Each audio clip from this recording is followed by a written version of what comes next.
Happy Sunday, everybody. How you guys doing out there? It's another beautiful day in this quarantine life. We're here back on the PJ Campbell Show Network, and today we are doing our first ever episode of the PJ Campbell Show on video, number one. We're doing it live, number two. We've never done this before, so it should be fun. I'm happy to be here. I have got so many things to talk about with you guys. I am your host, PJ Campbell. How are you guys doing? I hope everyone is well. I hope you guys are surviving all of this. It's been quite the adventure, I'm sure, for everyone. And of course, I can't do this show without my co-host, someone that I begrudgingly put up with time and again, and that is none other than Patrick Hogue. How you doing, sir? What is that? Is that a magnifying glass? It's me investigating all your sass begrudgingly. Begrudgingly. I thought it was an honor to work with me. I thought, it was one of the reasons that we've been as fruitful and as successful, and why we have an empire before us where we can now, through video, even rule further. Yeah, well, I don't get where all this aggression is coming from, because I'm only showing you love. It's not necessarily aggression. It's more that you're just Canadian. You're a very easy target. Yes. No, that was my high school experience of I didn't get bullied because they just kind of looked at me and said, "Oh, it's Pat." Yeah. I mean, it is fish in a barrel. So it's it's not even worth the effort. I mean, I feel that way most of the time. You're always you're the easy target 95% of the time, unless you're Evan Degraff. If you guys watched Family Game Night last night, we tore Evan apart. You should go back and watch it. It's a lot of fun. I mean, you won't be able to interact with us, but it's a good time. We played Jackbox games basically all night, and it was pretty ridiculous in the best way. I'm really happy you're here, though, man. We're going to get into it.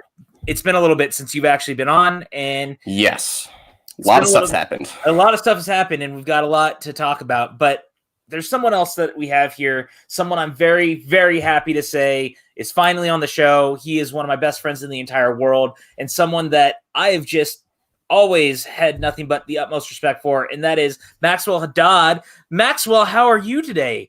What are you reading? I'm sorry. Hello. No, we're interrupting you. My apologies. No time for books. How are you guys?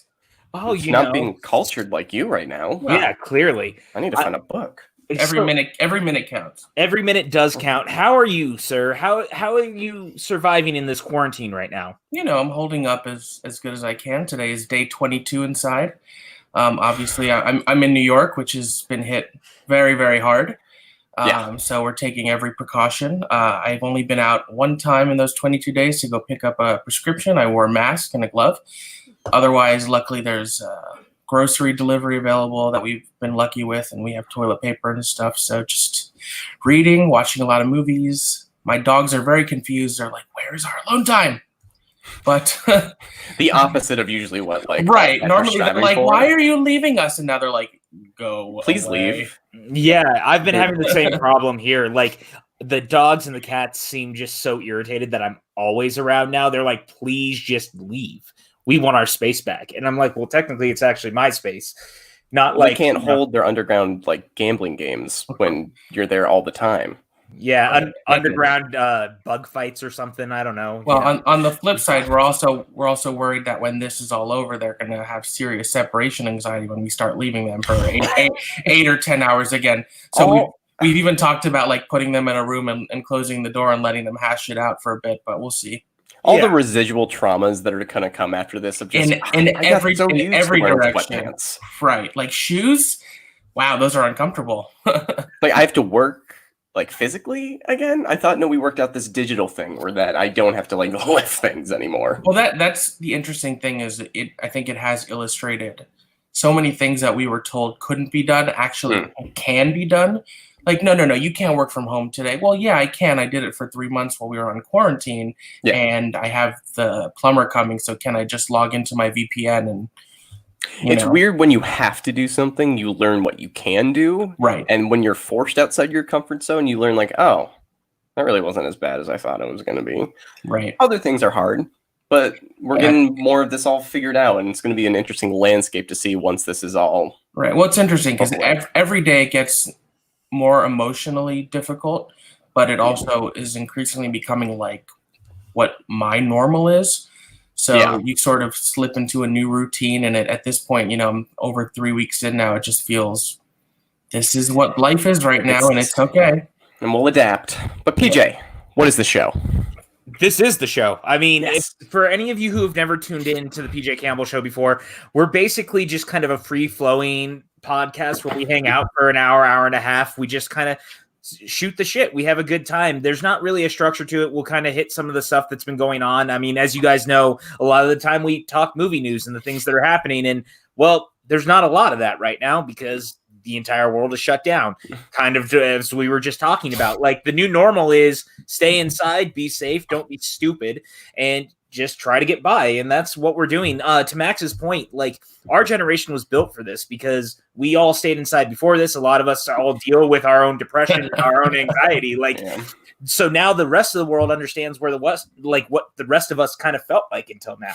So this is a whole situation altogether, but I'm happy to be here. It's a Sunday afternoon or Sunday evening, depending on where you're watching. And we're going to be talking about Broadway shows. We're going to be talking about a little bit of the movie stuff going on. Hogue has got a lot of creepypasta stuff that's been happening. So we're just going to kind of have a good time and relax. And, thank you for being here. Chris Wordburn is in the chat right now saying, "What's up, PJ?" Hey. Chris, it's good to have you here. Thank you for tuning in. I know it's a weird time, like we're doing this right in the middle of the afternoon, but hey, we're happy. We're all here. It's going to be a nice breezy time. But what else do you have going on? I mean, really?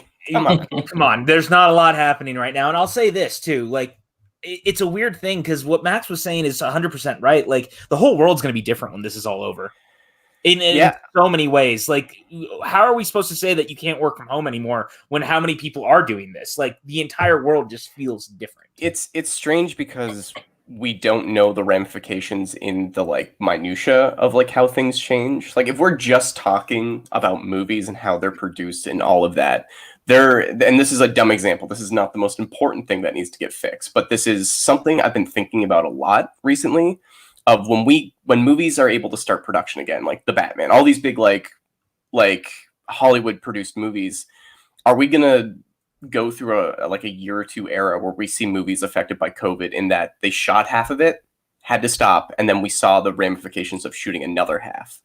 And is this going to be kind of a period, an era of YouTube was like this beforehand and now it's after COVID? Or these were the movies affected by this weird stretch of time, and those little things that you don't take into consideration of, it's not just, oh, it's over, start up again. It's what are the ramifications of, we all had to sit on our butts for 4 months and recoup and figure out where we were after that. I think there definitely will be some movies where, even if they do an amazing job of making it feel seamless, we'll know and be able to tell to a certain extent.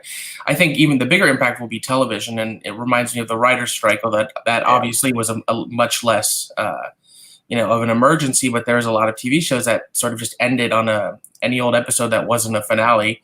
Yeah. And now you're having that with a lot of shows like The Resident or Grey's Anatomy or all these network shows that, got to make 18 or 19 or 20 episodes out of their normal 22. Mm-hmm. So they're not having a proper finale. You take Superstore, for an example. America Ferrera was leaving the show after this season, but they didn't get to film her goodbye episode. So now she's going to have to come back and do 1 or 2 episodes next season. Or Supernatural, this was supposed to be their final season.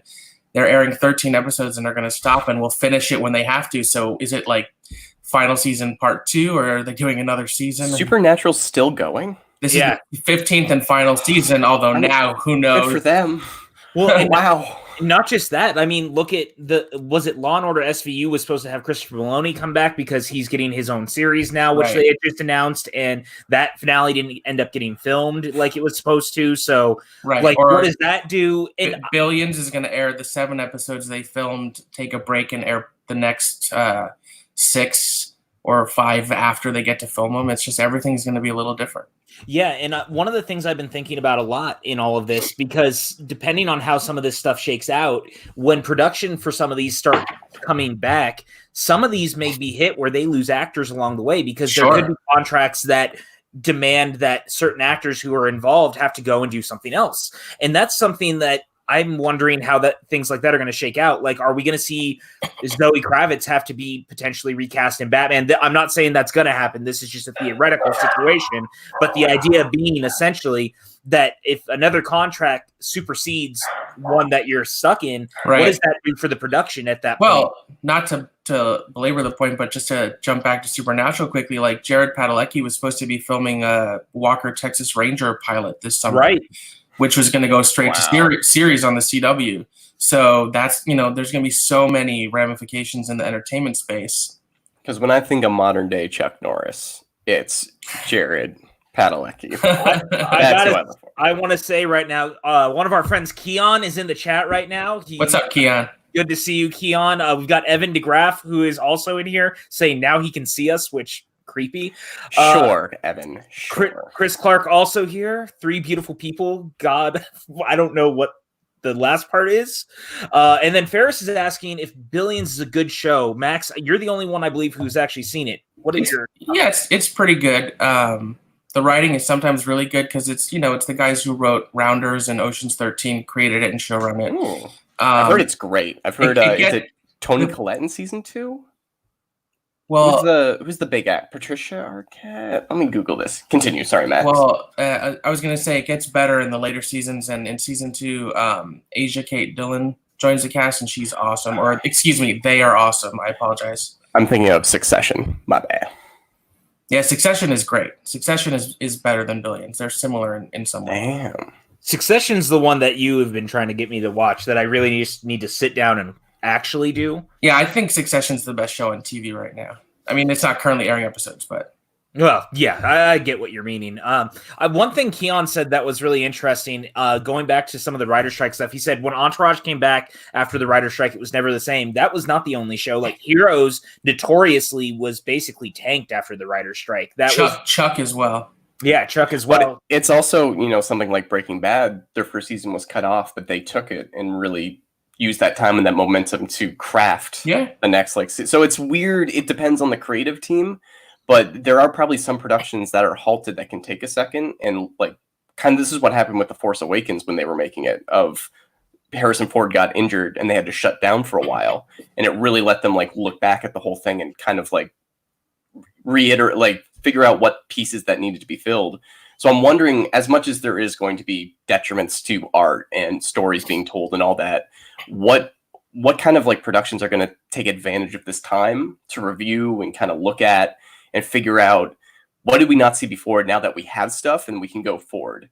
Well, I'll say this, one of the movies that I think just benefited very heavily from all of this, and we can talk about this a little bit because this goes into all of this situation, is that Marvel literally just shifted every movie they had back one date. So we just saw Black Widow take Eternals date. Eternals took Shang-Chi's date, so on and so forth down the line.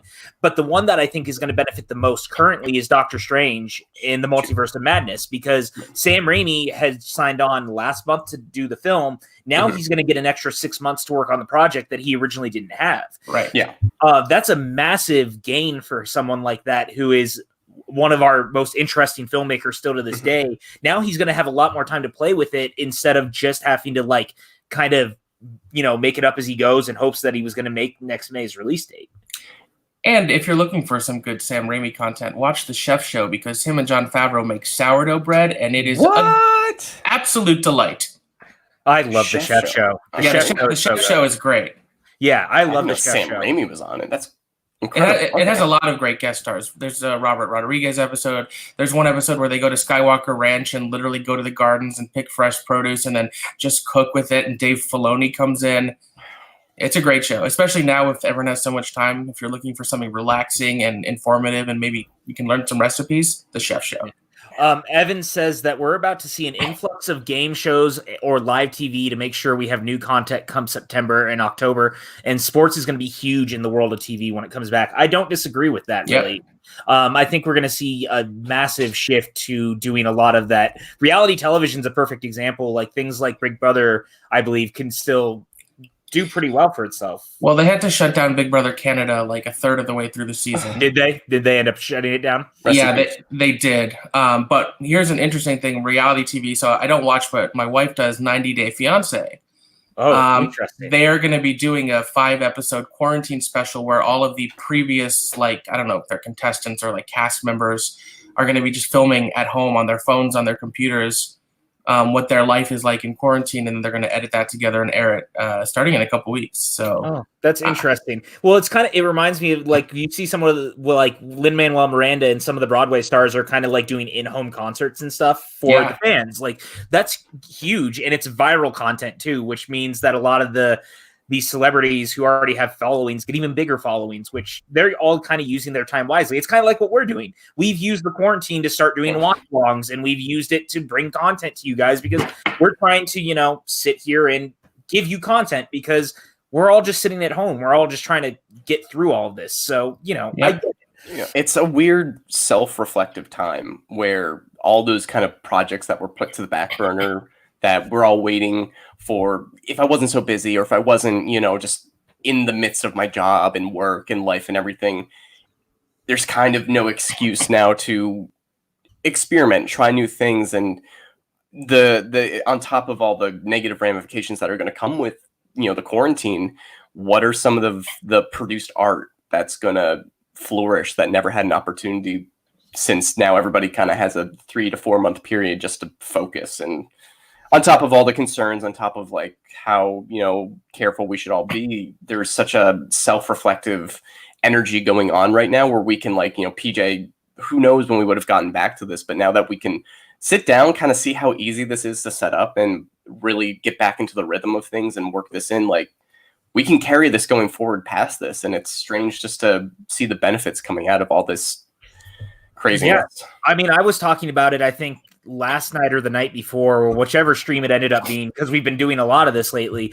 It was that you and I and Frank had been talking about doing this for over a year. Like, we had basically set out to do this a year ago, and then life shifted and changed and we all got busy. It literally took the world shutting down for us to be able to sit down and do this. And Max and I had been wanting to podcast together for a while. Like, he and I would talk about it all the time, but again, he's busy, I'm busy. We couldn't always sit down to do it. And now, like, literally we can sit down and do this because none of us have anything else to do. And that's not a bad thing either, because we all get to hang out. Like, I think what's interesting is there's a lot of our friendships are all going to be even better because we're all just trying to get through this together, that we're leaning on each other.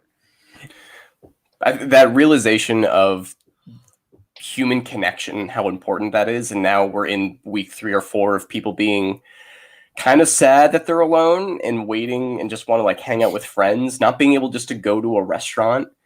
You don't realize how much that weighs on you when the option is gone, and all the friends that have reached out to and said, how are you doing? And I can't wait until we can hang out again, because you don't appreciate it until it's gone. PJ? Yeah, I think this will really help illustrate who in our lives is actually important, who's reaching out, who's checking in on you. And also, when this is all over and we're able to go back into the world, I'm hopeful that a lot of people will stop taking for granted so much of what they did. Oh, totally, like, man. Even just like the restaurant thing you said, the ability to go out, sit down, have some service, get a good meal outside, which we take so much for granted. Oh no. Oh, Max, everything shut down. And the apocalypse is back. Okay. You were in the middle of a beautiful message, inspiring people. No, I was just saying, like, when this is all over, we really have to take special time to be aware of how lucky we are and how the things that are simple in our life are really not that simple. And just to continue on with that a little bit, we're all very lucky in that we get to stay home. There's all these people out there, grocery store workers, delivery people, etc., whom, for whatever messed up reason society deems as less than, especially in the way that they're remunerated for their services. I can't tell you how many times I've heard that person's not worth $15 an hour. Well, let me tell you something. This time more than ever is showing how those people are vital to a functioning society and how we need to appreciate them and pay them for their time, because they're out there on the front lines making sure we get fed and get our packages that we need and are safe and living well. And they're out there risking their lives for not a lot of money. So, and it's just appreciation for the little things and the people that are the bedrock that our society runs on, that nobody's going to be able to look at until this horrible thing happens and we see, oh, it is you, it's your work, it's your sacrifice that is truly, I hope we come out with a lot more of that appreciation. Yep. The CEO of Whole Foods is sitting at home relaxing, but my friend who works at Whole Foods got coronavirus. So she's fine, thank God. But, you know, it really shows how off the balance is. Absolutely. Yeah, no, totally. I'm going to go into the chat real quick. We had a lot of people agreeing with us on Chuck. Keon and Brandy both saying how much they love Chuck. Ferris saying, what is wrong with me? I'm not watching Succession. Smart man. Very, very sorry, Ferris. Danielle Ramirez saying she loves the chef show. She fell asleep watching it, and it's wonderful. Ferris also saying how much he enjoys it, which is great. And then Ferris also wanted to throw in, I watched Bad Boys for Life, and that shit was dope. And I am glad that you agree with us, because I know Max and I very, very much love Bad Boys for Life. Hogue has not seen it yet. Nah, I haven't seen a Bad Boys. It is dope. It's you don't expect like a 10 or 15 year later sequel to be any good, especially different directors and the actors are older, but it is really fun. I'll say this, and I think this might end up being very unpopular. I actually think Bad Boys for Life is the best one in the franchise, because I think it's the one with the most heart. And I also think it's arguably maybe the most well-directed. And that's going to stir the pot, because I know there's a lot of people who love Michael Bay and they love his Bad Boys movies. And I like them a lot too. Like, I grew up watching them, but also I can appreciate the transcendence of someone taking a property like that that's kind of just empty calories and actually trying to do something with it. Like, Martin Lawrence actually acts in that movie, and he's great. Don't let Josh McCouga hear you say that. He might have some thoughts. Yeah, Josh, don't anyone share my this with door. McCouga. I don't need that to happen, please. I haven't even seen it, and he's mad. Keon, very controversial stuff, PJ. Yes, I'll have you know, Keon and I saw Bad Boys for Life together, and he agreed that it was dope. Yes, well, we all like Keon here. I wish Keon could be here all the time. I miss Keon. Keon. I miss him too. I normally see him every day. I haven't seen him in weeks, and it's weird. It's a weird thing. Like, I can't wait to be back. I mean, originally I was going to fly out to New York in June. We were going to go see In the Heights together, and that didn't end up happening, which I'm just brokenhearted about. But we'll see it together when it comes out. Just depends on when that's going to be.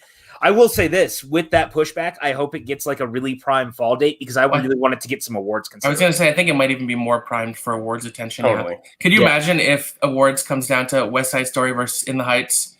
Two similar musicals that were actually filming down the street from each other at the same time in New York. And both of them, really big passion projects for both filmmakers that really wanted to do it. Like, I love that idea so much, because I know for me and for Max, In the Heights is one of my favorite musicals. Hogue, I also love it. Do you love it? Okay, I was going to say. Yes. No, I've seen it. It's great. Love it. It's incredible. And in fact, I was at the very final performance on Broadway, which was like the 12th or 13th time I'd seen it. And what an emotional night that was. Yeah. Lin-Manuel made a speech at the end. It was really, closing nights are emotional.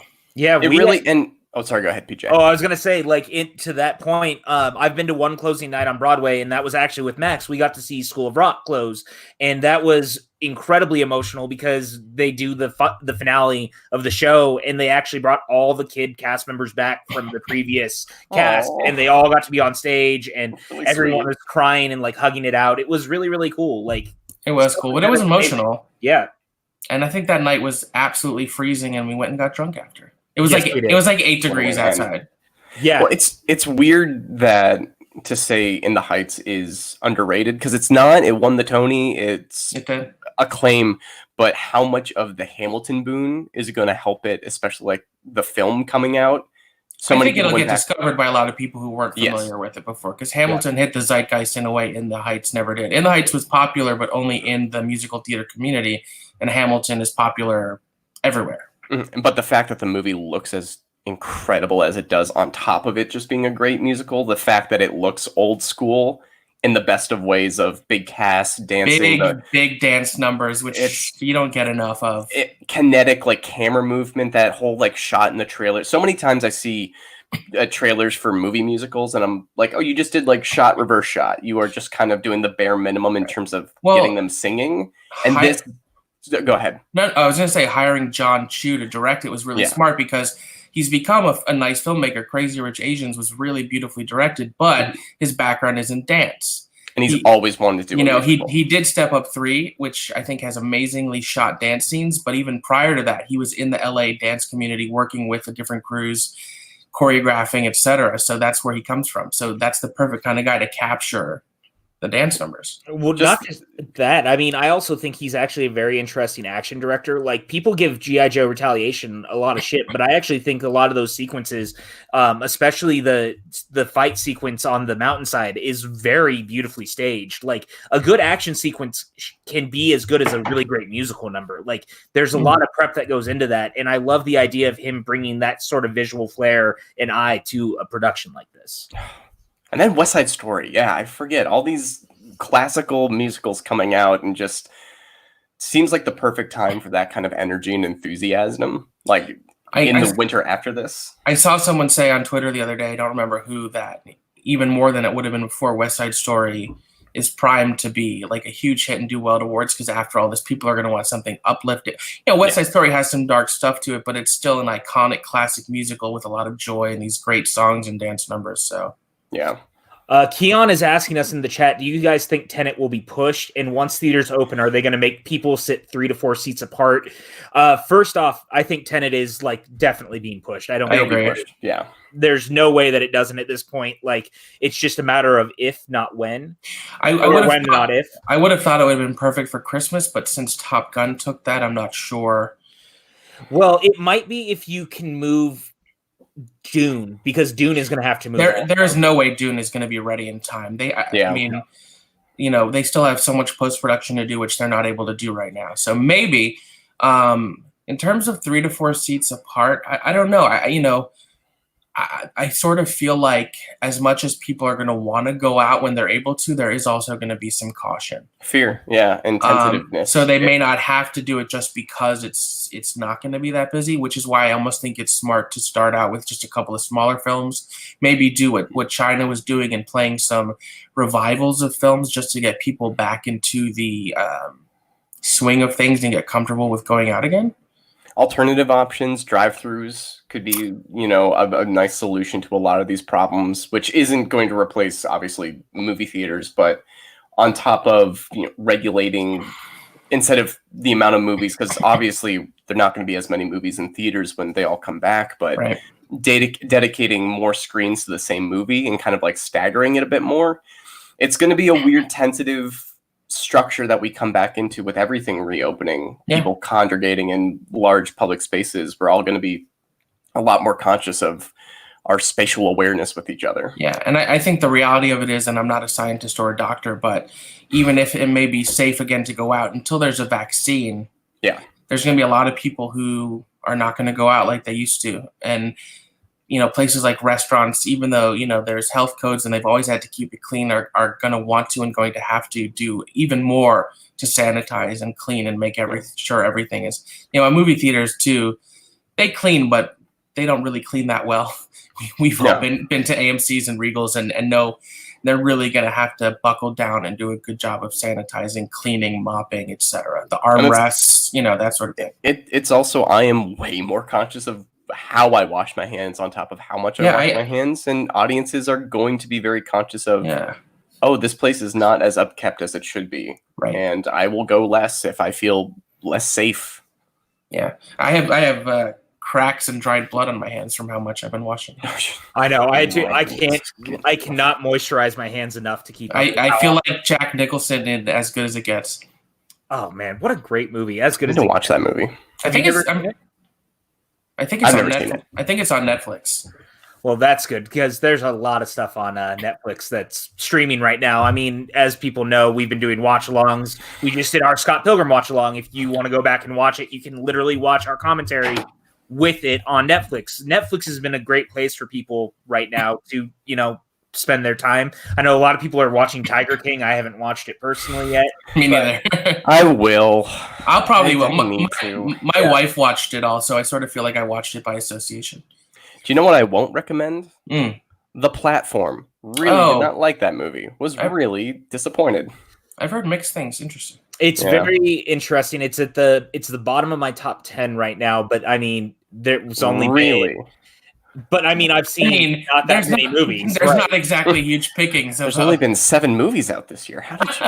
I have seen 15 new releases, and of them, it's still not the worst. I didn't love it though as much as other people. I thought that it left a little bit to be desired in its social commentary. I didn't think it went necessarily far enough. It's the problem with those kind of Netflix movies of cool concept. It feels like a second draft where you really didn't figure out how it really ties into the message you're doing, but it's a cool visual to like sell a movie around. No, totally. Evan is in the chat saying, I've said this before, but metropolitan areas in the U.S. are going to start looking like cities such as Tokyo, Hong Kong, and some densely populated areas where we see more mass social distancing as culture. I don't disagree with that. I think there's a lot of truth to that, actually, because you're going to have to. I mean, we all want to stay safe through all of this, and I also think it's just going to make people cognitive of actually taking care of themselves and like how important being healthy actually is, and that goes a long way. Real quick, what was the last couple movies you guys saw in theaters? The very last one I saw was The Hunt, which I wasn't huge on, and it was Onward before that. Yeah, the last one I saw was my second time seeing Onward. It was the Friday before everything shut down, like on Saturday, and it was when they were saying like, okay, you can have 50% of tickets sold, and it was literally just me and my friend at a small theater. And the day before that, I saw Bloodshot. So I'm glad Bloodshot was not the last one I saw in theaters. Oh, dear God. Bloodshot is, it exists. It definitely exists. I'm real mad that I spent $20 on that just to watch it during quarantine. I'm one of the people who gave it money. I actually want to know real quick before I throw it to you, Hogue, what was the last movie you guys saw in theaters? Toss it in the chat. I'd love to talk to you guys about it and see, what were you guys trying to see before all of this stuff started going down? Hogue, what was yours? Well, that real quick with the Bloodshot. I haven't seen it yet. I will. I'm going to wait for a price cut, especially after everybody describing it. I'm kind of having the same trepidation with Sonic. I will watch that movie. I will watch the heck out of that movie. But $20 for Sonic at home feels like a moral quandary I can't really come to terms with.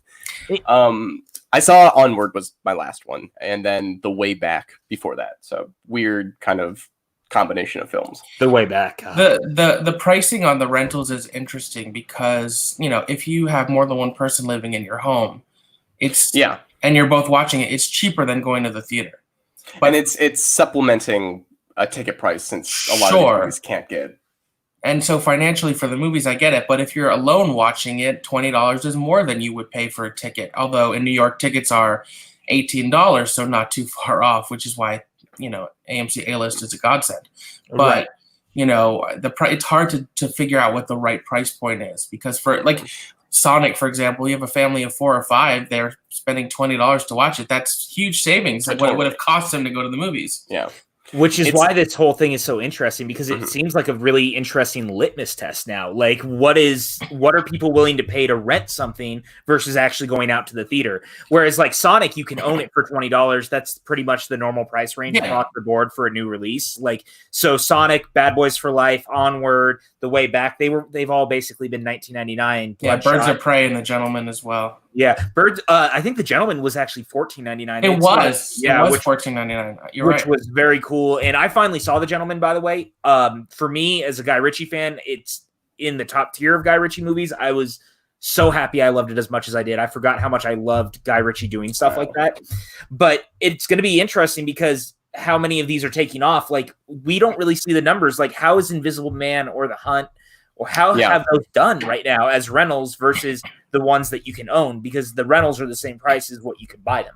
Well, and it's weirdly enough kind of the perfect time period for something like Quibi to launch.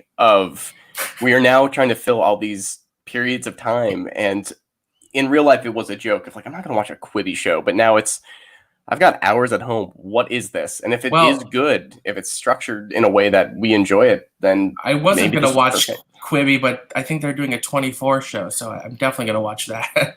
Like Jack Bauer 24? I thought that's what I read. Well, I know they're doing The Fugitive. Yeah, they're doing The Fugitive, which I think is that Kiefer Sutherland? Yeah. Oh, maybe that's what I was thinking of. Well, still, I'll watch that. Yeah, no. So Ferris says that his last movie in theaters was actually Endgame. So that's impressive, man. I mean, wow. Some people don't always go to the theater, and I get that, but Endgame's a hell of a last one. Keon says, I think Vin Diesel's career outside of being Toretto is over. I don't know. Maybe I think there's another Riddick in him at least. I was going to say, he is Groot. And he's also do Groot. not disrespect Groot, because if you do, you'll be kicked out of the chat. PJ, I'm watching. Please kick him out. No, I'm not going to kick him out. Evan says his was actually Frozen too, and he's not mad about it. Nice. Yeah. Ferris says that $18 in New York. What the fuck? Yeah. Do you know how much an IMAX ticket is in New York? Isn't it 25, I think? $26. Yeah. 3D is like 20. Dolby is 23 or 24. You need to take out a mortgage just to go to a movie. Yeah, or get AMC A-list. Which is I what debate getting like proper medicine for like that much money. I'm like, right. You really need like Dayquil for. Yeah, I'll go see Bloodshot with Vin Diesel. That'll be my ibuprofen. Well, it does bring up a point. Like, we don't know how well these movies are doing, but something like Bloodshot, which was never going to do well at the box office, because of this, are more people seeing it than would have in theaters? Maybe. Yeah.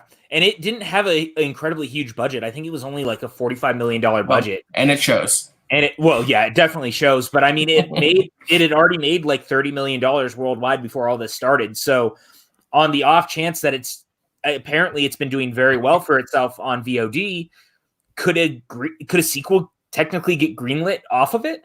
And that's a weird thing to think about. Like, they could theoretically try to do a sequel if the numbers in the VOD pushed it to that. Who knows? Like, I know we'll probably talk more about this, but Artemis Fowl, for example. Yeah. I have to feel like more people are going to watch it now that it's going straight to Disney Plus and would have gone to see it in theaters. Yeah, no, and we could jump into this. Like with the Artemis Fowl thing is a perfect example, because Artemis Fowl is a movie that I think all of us, unfortunately, could say it was pretty much dead on arrival. Like, I knew that it was not going to probably do very well for its opening, but now that it's going to be on Disney Plus, if enough people watch it, they could easily greenlight a sequel and do it strictly to the service. Sure. But also, what kind of consideration? If, we haven't seen it yet, so it could be the next masterpiece, for all we know. It looks like a textbook that I have to learn about, like, ancient mythology. And if a movie like that does super well, what are the considerations of Disney putting Beauty and the Beast 2 or Mulan or what's the Emma Stone Cruella on? They already are doing, I believe, sort of a Beauty and the Beast spin-off for Disney Plus with Gaston and LeFou. But, Artemis Fowl is interesting because I read the books years ago because they were popular around the same time as Harry Potter, and I really liked them. They built a fun world. The main character's like this youngest criminal mastermind. It has a lot of cool stuff. How many books are there? Oh, God. 5 or 6 or more. I'm not even sure. Well, let's do one movie. Let's put it into 2 hours. And if the movie had come out 15, 20 years ago, could have done really well when the books were really popular. But to do it now, all these years later, is just baffling, especially considering Kenneth Branagh directed Kenneth Branagh, it's so weird. This is the guy who made Henry V and Hamlet. Like, he's one of the great Shakespearean actors and filmmakers of all time. Death of the Nile coming out, another Agatha Christie mystery. He's like, I'll do Jack Ryan, I'll do Thor, I'll do Ernest. It's just such an interesting career of, I will do the esteemed high art of like Shakespearean grandiose. And then Josh Gad, you want to look like a troll? Yeah, well, everyone likes to get a paycheck. Yes, there's a lot of them. And look, because he directed it, I'm not entirely like Artemis Fowl is gonna suck. It might be okay, and I'll probably be happier seeing it at home and not having to go pay for it. Right, and that's kind of the thing, right? I mean, that's I think why Disney got it right, and we could see the same thing happening with Cruella. There could be movies that they start to get nervous about, and they decide to do the same thing, like. That's a very interesting position with these streaming services, and we may see more of it as Universal gets in the streaming game with the Peacock and WB with HBO Max. Max laughing. The Peacock. It's a terrible name for a streaming service. Well, I think, and Netflix has illustrated this. It gives a platform for the type of movies they don't make anymore. I don't want to sound like I'm 100 years old, but like the mid-range thriller, the romantic comedy, the live-action kids movie that doesn't have fantasy elements, like Timmy Failure. Movies that in the 90s and early 2000s would have a $20 million budget, make $60 million, and do all right for themselves. Just aren't going to theaters anymore. So now these types of movies can have a new place to potentially thrive. But it is a weird kind of situation where theaters are really going to be struggling during this period, and they all have always had that close relationship with studios, and so there is kind of the promise of, Warner Brothers, you cannot put Wonder Woman 2 on streaming. No, we need that. No. And it's at what point, when we come out of this, do they look at their films that, by statistic standards, we know Cruella will do better on Disney Plus, but because AMC is a partner, we want to make nice. It's that weird balance of what is content versus quality that we need to start shooing people in different directions and start cutting off those relationships. I think Trolls 2 was a smart choice to go straight to VOD because that first one did okay in theaters, but has had a huge life on Netflix and like a series on Netflix. So it is perfect. And kids are home now and not going to school are starved for content. And the first Trolls is kind of good. It's you know exactly what you get going in, but you think it's going to be an emoji movie, and it really is just a cute kind of lower tier Disney animated with those songs being jams. Kids can sing along; they know what Trolls are. So that's my review of Trolls. Good movie. No, it's just an interesting time, and like one of the things I'm noticing too, because the Peacock was originally, I believe, supposed to launch this month. Like that was the whole thing. Drop the. It's cleaner. Yes. Peacock. Regardless, it's just a terrible title, or terrible name, not title. But regardless, so one of the things I noticed was that USA is going to be doing an entire psych marathon, I guess, starting this week. And James Roday and Dule Hill actually announced it.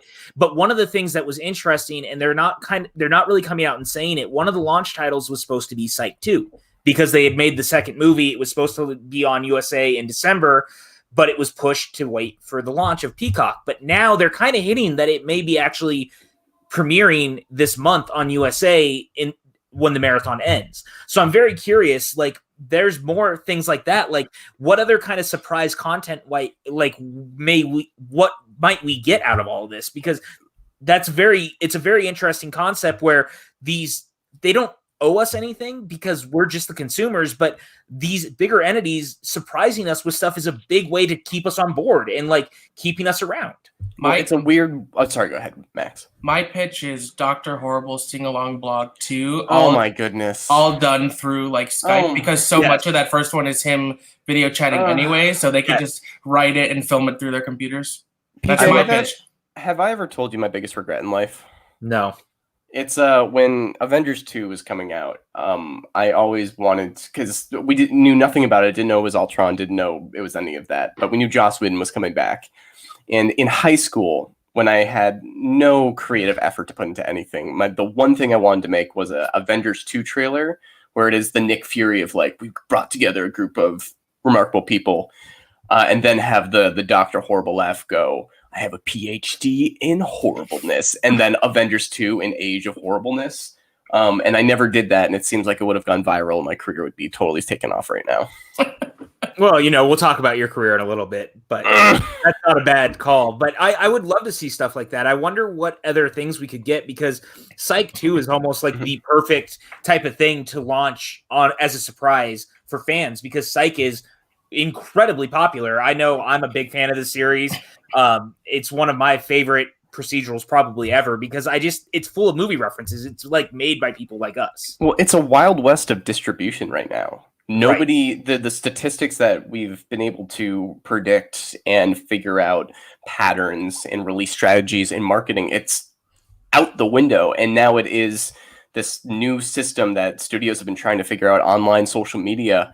They really have to start flexing their weight, and companies that have been at it for years, like YouTube, like Netflix, like Snapchat, like Quibi, which is really trying to appeal to this online market, is really going to have an upper edge to something like Warner Brothers or something like Universal that is trying to get into the game. But now it is, here's your stage. Now you have to fight for an audience. Disney Plus launched at the perfect time, it's unfortunate to say, because it already had cemented itself and has a market share, and now they're releasing all this stuff, and they're getting, even if you look at like the weekly TV ratings, everything is up 20 to 30, even a little more percent from a couple months ago.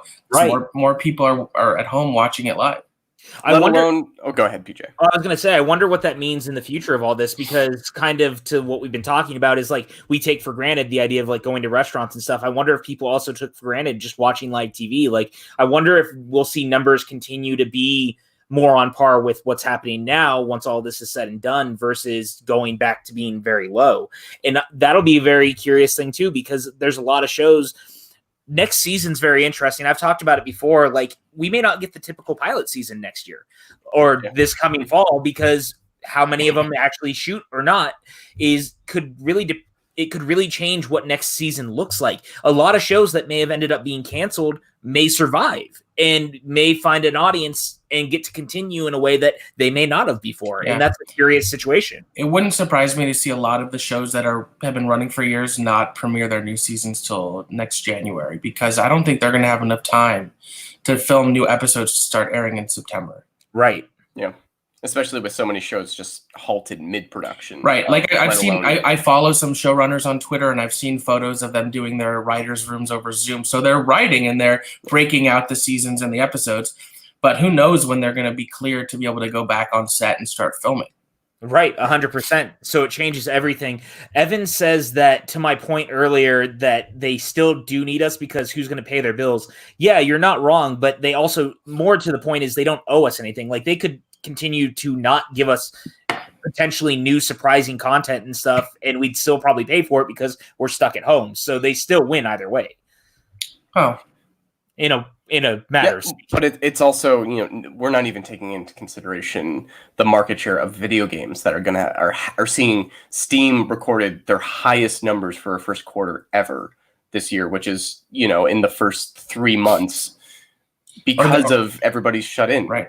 Or then you have a case like The Last of Us Part 2, which is delayed indefinitely. Mm-hmm. I think the game is pretty much finished, but they just didn't feel like they could give it the launch it deserves, because the fact is, without stores open, I mean, Best Buy and GameStop are still shipping, but shipping is not coming as fast as it used to. It's just not for them from a business perspective. They spent all that time and money on the game. They got to launch it when they can promote it and launch it properly and have the events that GameStop would probably have, et cetera. So and it just shows kind of what place the video game industry is in, when we always knew it's moving to kind of an all digital platform, but this really is a stress test of regardless of working from home, which is a big aspect. Something like The Last of Us 2, which is several companies around the world, thousands of people working on that game to coordinate, is a monumental task.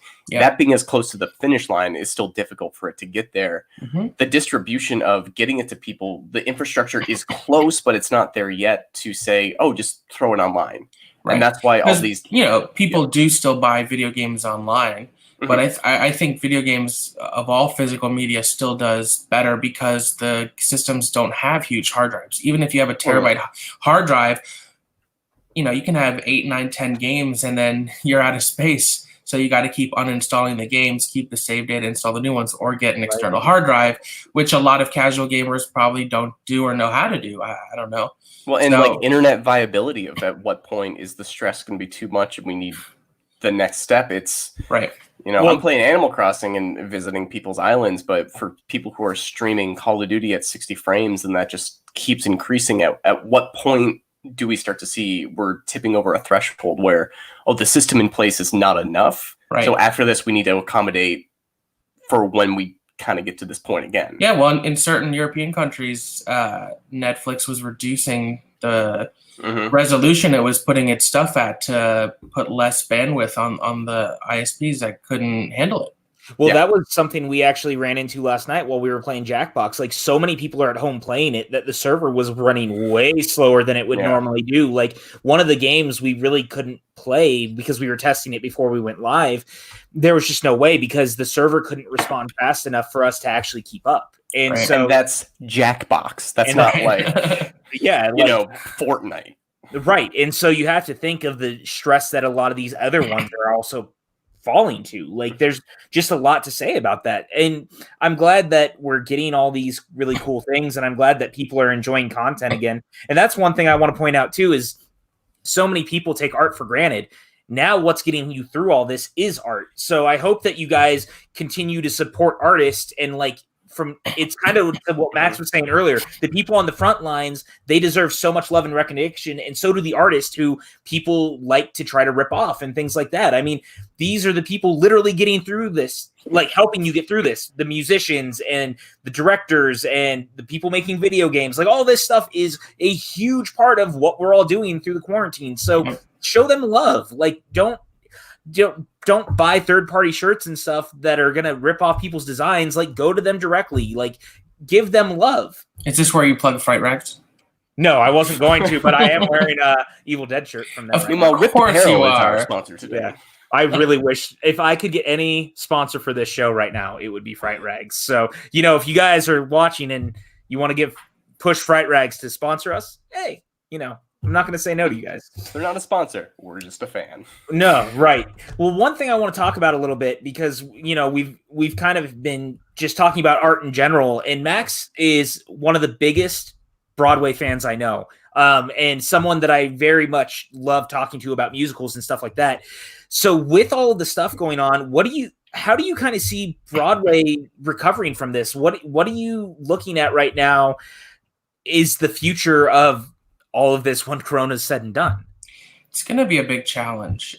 We've already seen a couple shows like Who's Afraid of Virginia Woolf and The Hangman, both of which had like a handful of preview performances before Broadway shut down, announced that they're not coming back.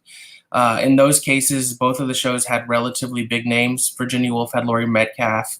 The Hangman had Dan Stevens and Mark Addy, people who probably have other things on their schedule. So we're not, and those plays were both set for finite, limited runs. So they just weren't able to make it work in a way. And plus, releasing everyone from their contracts was the most financially smart move. It's going to be a struggle. You have the stalwart shows like Wicked, The Lion King, Hamilton. That will be fine. They've done so well and have been around for a long time that they have cash reserves. Some other shows are going to struggle. The Broadway League made a bargaining agreement with the union, so the shows that are still open, they're not having to pay them full salaries, because not only do you have the cast members, you have all the IATSE, the union guys who are the stage hands, the stage managers, the dressers, the front of house staff, the ushers, the bartenders. A lot of them who are still, because they're in the union, are getting paid, but they're getting paid less than they would have been. I'm a little worried. It's going to be a bloodbath. Originally the Broadway League announced shows would return April 14th, although they haven't said anything officially. That is very clearly not going to happen. I think it would be just smart for them to do sort of what Disney World did and say, we're going to be closed indefinitely and take our direction from the governor and the mayor as to when it's safe for us to reopen. But the longer the shows stay closed, the less chance there's going to be of them to reopen, because they have to keep paying people because they have contracts. They have to pay rent on the theaters. So we'll have to wait and see. Yeah, there's some of them, like, one of my big obsessions right now, and any of you who follow me probably know this, I absolutely love Beetlejuice. Max and I got a chance to see it the last time I was in New York, and it was a show I completely fell in love with, and that's one I've been a little bit worried about, because as it already had its own issues behind the scenes leading into all of this, and now I know that there was them trying to figure out a way to potentially save the show. But with something like this is the kind of thing where it's like, I am almost afraid Beetlejuice may disappear entirely. Well, it was set to close in June because it was being moved out of its theater for The Music Man. There were a lot of rumblings and rumors in the industry that it was looking to move to a smaller theater, and there were one or two available that might have been a fit for them. But this could make that much harder. I mean, I don't want to be an alarmist. I want to be real. I don't know if I'd be skeptical if the shows are reopened by June. I think based on everything we're seeing, July 4th might be a more likely and reasonable date. And Beetlejuice was supposed to be closed before then, so it may have played its final performance. We don't know. Chris Gonzalez in the chat says, I feel bad for shows like Six that we're supposed to have open by now. The show has a lot going for it, and I'm not sure the momentum will last through this. And I'm curious about that as well. I mean, Max, you're a lot closer to this than I am. With something like Six, do you think that Chris could potentially be correct? Like, will the momentum fall apart? Well, I feel especially bad for Six because its opening night was the night that Broadway shut down. So it missed it by that day. Right. 6 of all of the newer shows that were either in previews or supposed to start, I think 6 has a fairly good shot of coming back because it already has had a lot of worldwide productions and has had big success in London and other places. So I think monetarily they probably have enough cash reserves to reopen. And I also think it was already doing well in its few weeks in previews. Other shows like Sing Street, which hadn't even started previews yet, like Mrs. Doubtfire, which had 4 previews before it had to shut down. The Girl from the North Country, which had opened but was struggling. Those ones I'm more worried about. Flying Over Sunset, which was supposed to open, just postponed to the fall because that's at Lincoln Center Theater. So they were able to do that, which was a smart choice. But we'll see. Not to cut you off too quickly in the middle of kind of this alarming news. I have to use the bathroom, so not to like downgrade, I'm going to put my little guy up. And he will be right back as we continue. The likeness is uncanny. Thank you. I worked for hours on it. Yeah, I mean, it's going to be interesting to see. Because it was mentioned 6, if I had to like make a list of what of the newer shows that were in previews or just about to open, 6 would be high on my list of what I think is safer and most likely to come back and still have a healthy life. Because I always felt that 6 was going to run for a couple years, if not more anyways. Yeah, I actually had the feeling that 6 may end up becoming one of the major Broadway staples over the next few years, just because of everything I had heard. You raved about it to me after you saw it, and I was very excited about it. One that I'm really curious about for me, I was very excited to try to get out there. We were going to try to go see Mean Girls with Sabrina Carpenter, and that didn't end up happening either. Again, all of this stuff has been so crazy. I'm hoping Mean Girls is another one that can rebound a little bit off of this and doesn't get too hit hard.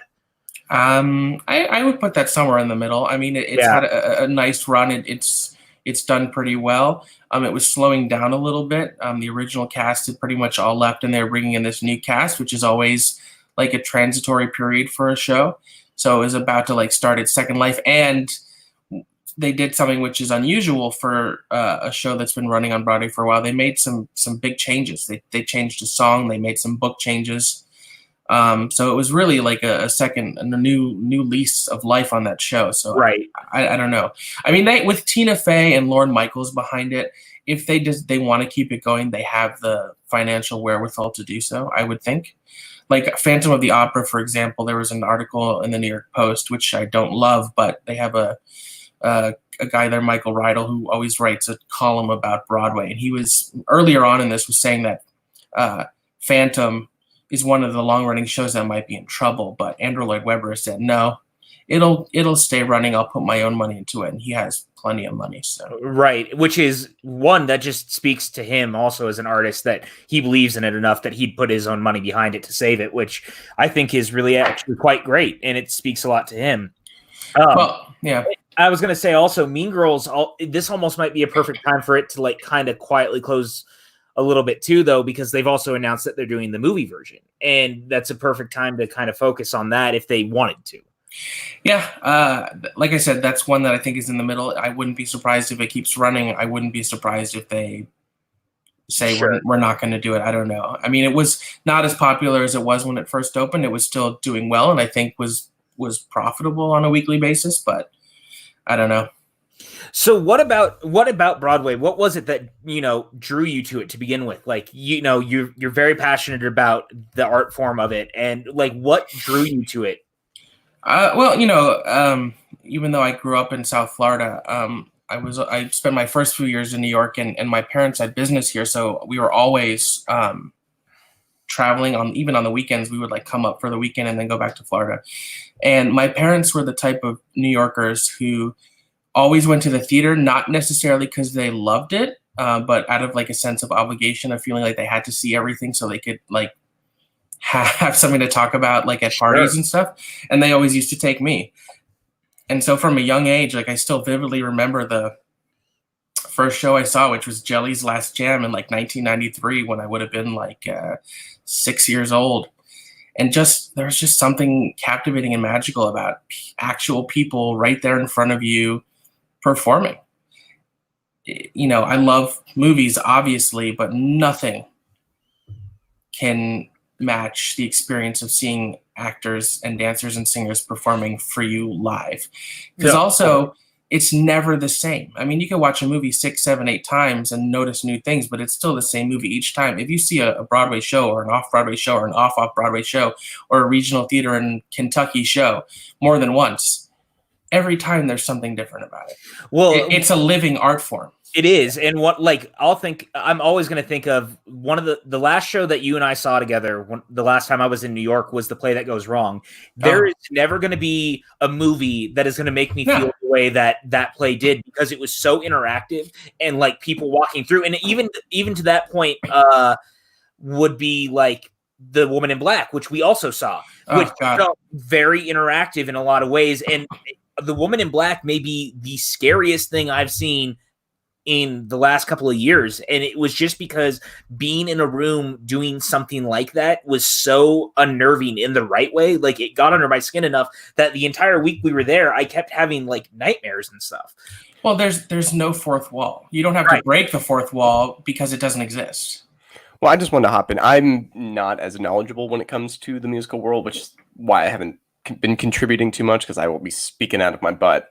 But I do a lot of acting, and I did a lot of acting in college and post-college, switching between doing musical theater and films and sort of thing. And it is always way more satisfying pulling off a stage performance, because it is that kind of living organism feeling of the start of every performance, the start of every day, is that maybe this is the one that is the best. And it always has that energy of kind of feeling like, you know, it is alive and the audience is going to be contributing with you, determining if that is going to be your best performance. And, you know, the energy that they give out is what you put in. Whereas films, as much as I love them and they're fun, there is that kind of sterile tactileness where everything is thought out. And it's that element of live performance that is anything could happen. Well, and also when you're performing live, you get an immediate reaction. Yes. If something is funny, you hear them laughing. If a number goes well, they applaud for you. Yeah. You know, if you're in a film, yes, you could theoretically go and sneak in the back and watch your comedy with the audience. That worked. You know, but it's not the same thing, because it's not happening as you're doing it, and that's really special. Star Drew in the chat chimed in and said, "Bye Bye Birdie or Guys and Dolls? What classic Broadway brings you in?" And it's actually neither of those for me. The Broadway show that brought me in is actually Little Shop of Horrors. Little Shop of Horrors. Number one, never do that again. You can't. You're going to ruin it for all of us. PJ, my friend. Little Shop, I saw on television. I saw the movie first before I ever saw the Broadway production, and I just fell in love with it. Like, it speaks to my sensibilities. You guys know I love monster movies and horror films, and it was a musical, and it had a great cast, and the music is really catchy. I love Alan Menken, so it just worked for me, and that was what brought me in. If of the two you're asking, like, I lean towards Guys and Dolls because I really like Guys and Dolls quite a bit. But my Broadway gateway was Little Shop of Horrors. Yeah, of the two Drew mentioned, I prefer Guys and Dolls. I think it's a really, really good musical with some great songs, and the movie with Frank Sinatra is good. Yes. I hate to sound like a cliche of someone 32 years old right now, but the show that brought me really in was Rent. Sure. You know, I think for a lot of people our age, that was the one that really captured us. Yeah. In terms of classics, I'm a big fan of Cabaret. There's so many great musicals. I love Mame. I like Hello Dolly. I think is one of the greatest musicals ever written. Max, I always ask. Yeah, go ahead. I always ask this to somebody who I know is kind of musically adept. Have you ever heard of Lil Abner? Yeah, absolutely. Okay, because a lot of people haven't, and we did it for my sophomore high school show, not knowing that it was obscure in any way, and any person who's in a musical realm is like, that doesn't register at all. Yeah, I've heard Lil Abner before. It's pretty good. Mike K said his first was The Music Man, which is that's such a wonderful choice. Again, it's a great introductory Broadway type show. And it's set to come to Broadway this fall with Hugh Jackman. Yeah, something that Ooh. Max and I have talked quite a bit about potentially seeing. I'd love to hear from the rest of you guys. Like, what else do you guys think? Like, what were your Broadway shows? Put it in the comments. We'll talk about it a little bit. Star Drew says, no, Little Shop is wonderful. Like, I'm glad that you agree. I just really, really love it. As someone who played Nathan Detroit in his senior high school production of Guys and Dolls, I also want to say I really like that one too. Luck be a lady. And of course you can't talk about great musical theater and classic musicals without talking about Stephen Sondheim. Oh, of course. I mean, speaking of arguably the greatest musical theater writer of all time. Well, the one that got me into musicals was the film adaptation of Sweeney Todd, Yeah. which is kind of the rot, like mid 2000s. I wish someone else had played Sweeney Todd, but it's a really good movie. I think. And I saw the live show after that, years after, not knowing the kind of the different tones that they took for it. The stage show is hilarious. Like, the movie has humor in it, but it really is much more of a dry comedy on stage as opposed to dark and gothic for what the movie is. I've seen 2 live productions of Sweeney Todd, both of which were really interesting and took unique choices. So there was the one in 2006 with Michael Cerverus and Patti LuPone, where all of the actors played their own instruments, so there was no pit. So when the character died, they would change their shirt to red and then would just go sit on the side and keep playing their instrument. Cute. And it was a really brilliant, very dark production because Michael Cerverus' performance as Sweeney was very dark. And then there was one that played off-Broadway for a while at the Barrow Street Theater where they turned the theater into a working pie shop.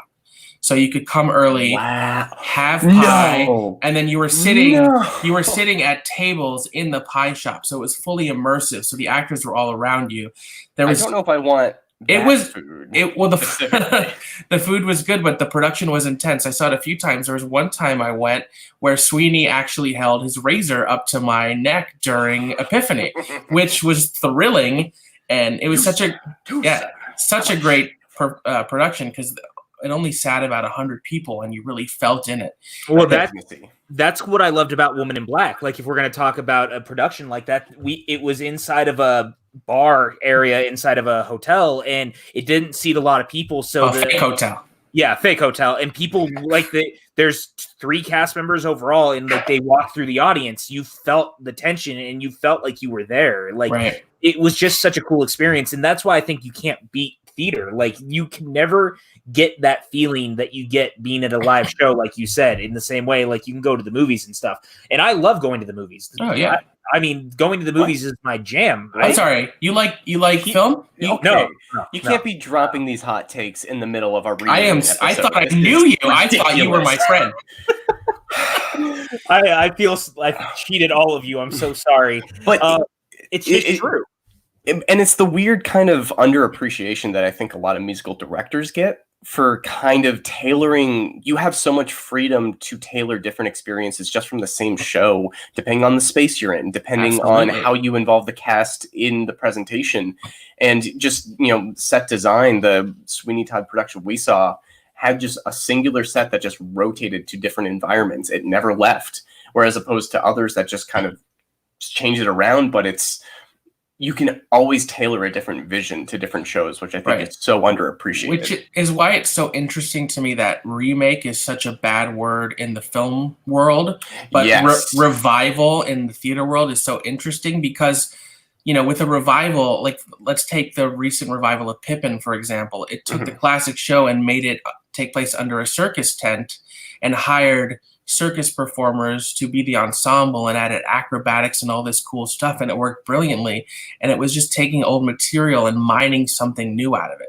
Yeah. Or the recent production of Oklahoma, which was brilliant, controversial because of how dark it was and how unique its staging was, didn't change a single word of the text or a single word of the lyrics, but just in how it was presented and performed, it showed a whole other side to the darkness that was inherent in the piece that previous productions didn't show. Well, that's what's so cool about live theater. Yeah, and that's what's so funny to me, like, to your point, the idea that people in the film community get so upset about the idea of remakes and reboots, but I kind of love that because sometimes you get really great stuff. Like, Ocean's 11 is a perfect example where I actually think that the reboot of that film is actually much better than the original. And that's not like it's just because you took the idea and the core concept and twisted it in a very interesting way that I felt worked for the modern day audience. 310 to Yuma, same thing, twisted the original source material and made a much better film. Now, not all remakes and all reboots are good. Inherently, that's never going to be the case. But like, even in the case of like Spider-Man Homecoming, they took a character that we'd all seen numerous times and managed to like infuse it with something we really hadn't seen in the series and made it a teen comedy.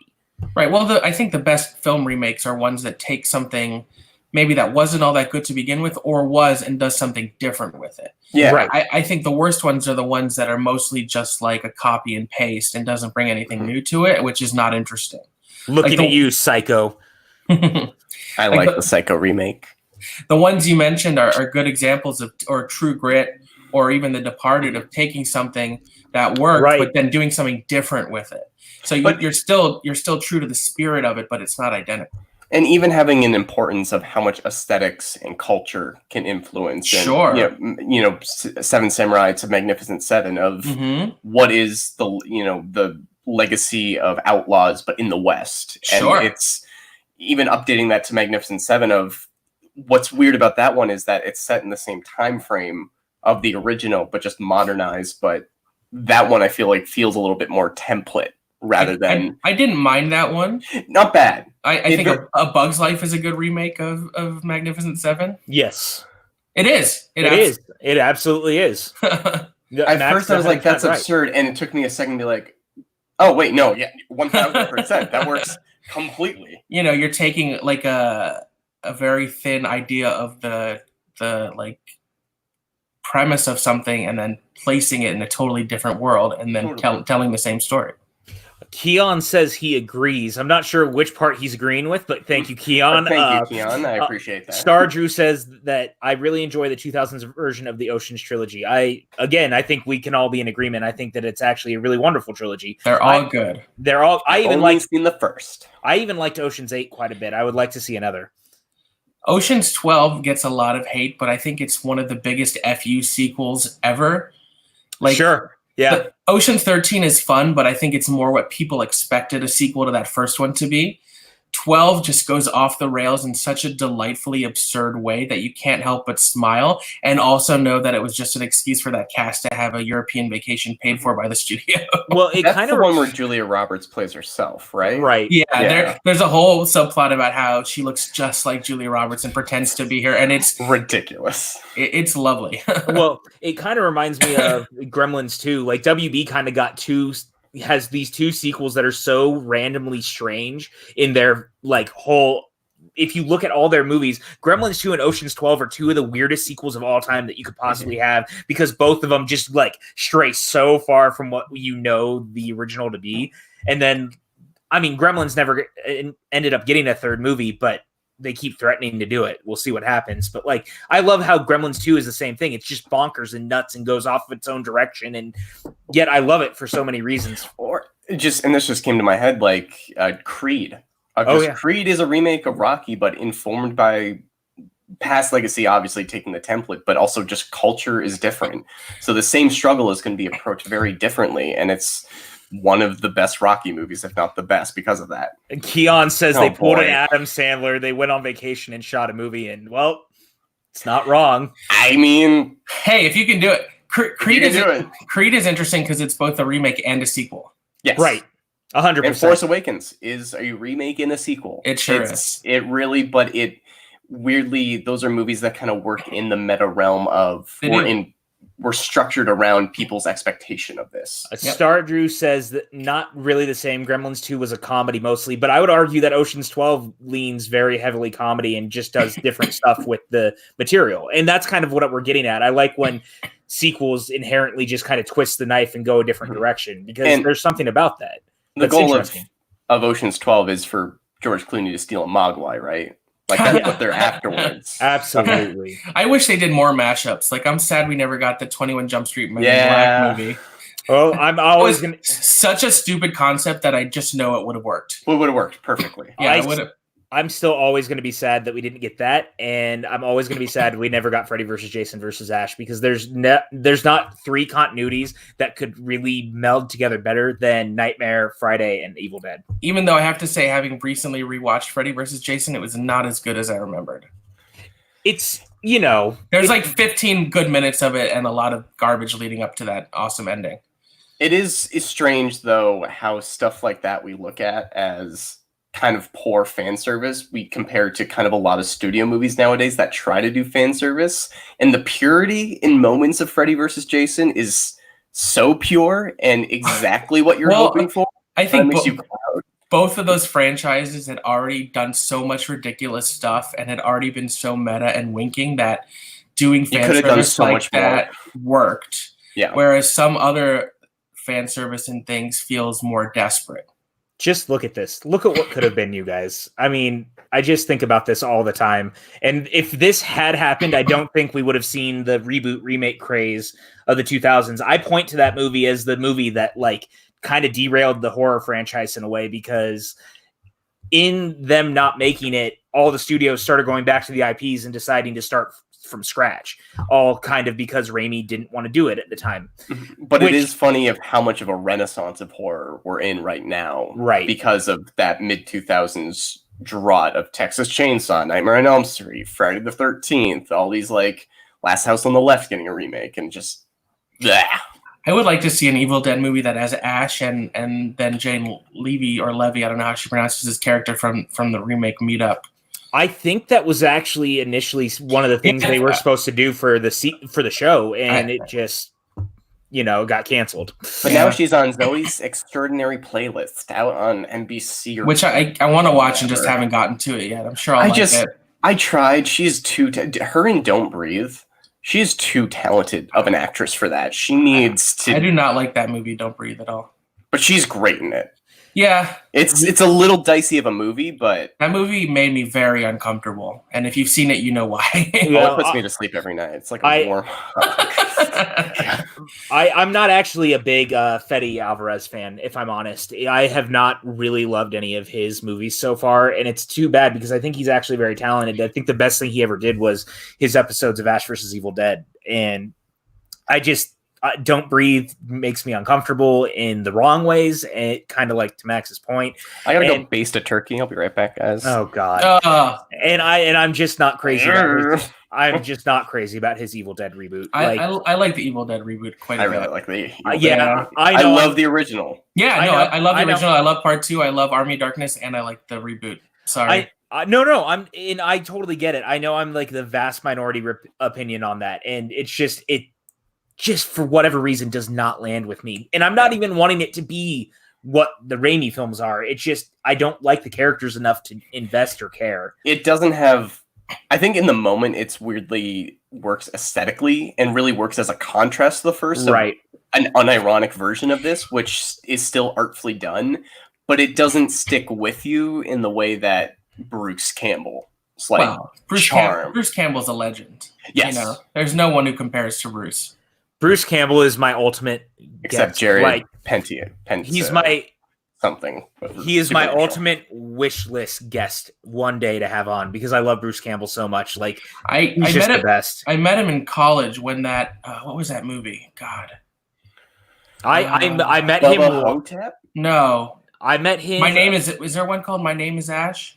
A documentary or something? Oh, yeah. My name.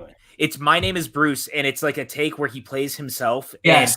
He gets kidnapped. And, So that was playing at the local art house in college in Philly, and he came for a Q&A after, and then took pictures, and was super super nice. Yeah, I met him when he did the tour for The Man with the Screaming Brain, which is one he had directed for Sci-Fi Channel, and he was started it too. It's fun as hell, and I like it a lot. It's like a really silly B movie, and he's great in it. Ted Raimi's in it too. Like he kind of uses his normal cast members. I'm expecting and hoping he'll be joining the MCU with Doctor Strange 2. That is 100% a thing that has to happen. I keep thinking about it. It has to happen. That's the movie. Star says, I enjoy Burn Notice. I love Burn Notice. Yeah, we were talking about this recently. Yeah, we were. Burn Notice. Because, Jeffrey Donovan's in Hitch. Yes, and we did a commentary, Max and I, together with one of our friends, Janisch, who he has a podcast for romantic comedies, and we did a Hitch commentary. It's called It's Pod to Be You. It's Pod to Be You. I hope you guys will check it out. It was a lot of fun. We talked. I love Hitch. It's my favorite romantic film of all time. So I had a lot to say with it. So I know anyone who knows me knows that's exactly how I feel. I like Hitch. Good movie. It's good. Yeah, it is good.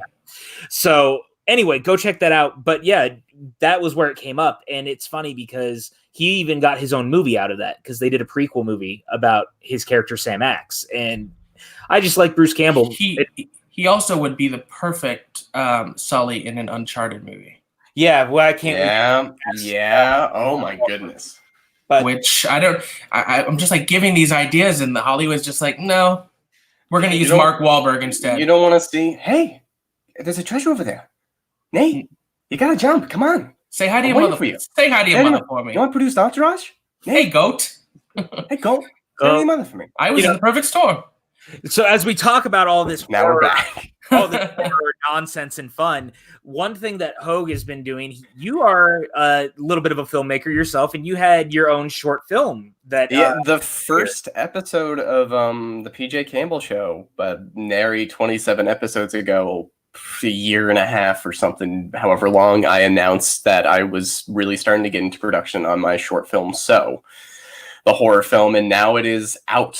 It is out in the world, and it was kind of it was a little. I wrote the script over like a half a year, and then kind of did like 7 drafts of that, and then kind of announced the journey of it, of making a Kickstarter video, announcing the Kickstarter, kind of putting together promotional materials, going through the Kickstarter, talking about the production, and then editing, all the fun stuff about like making movies. But it's, for anybody who didn't know, it's out. I released it online on Vimeo, but also submitted it to Crypt TV, which is a horror YouTube channel. And every week they feature a new featured creature, which is people who submit self-films and then they put it on their channel.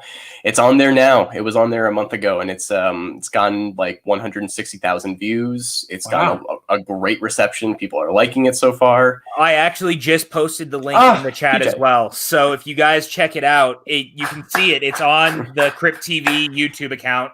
What is it called? It is called So. It's called So, S-E-W, which is a point of confusion sometimes. So not Saw. Not Saw, but there is some. It's a dark film. It's rated R. There's a little body horror in it. It has very dark subject material involving loss and grief, and is I don't know, my answer to those horror films that you find that are a dime a dozen, of somebody goes into a creepy environment, walks around, and then something spooky jumps out and kills them. Like, it's a good showcase for directing and all that, but there really isn't anything of substance there. This one, I wanted to have a little more character to it, a little more drama.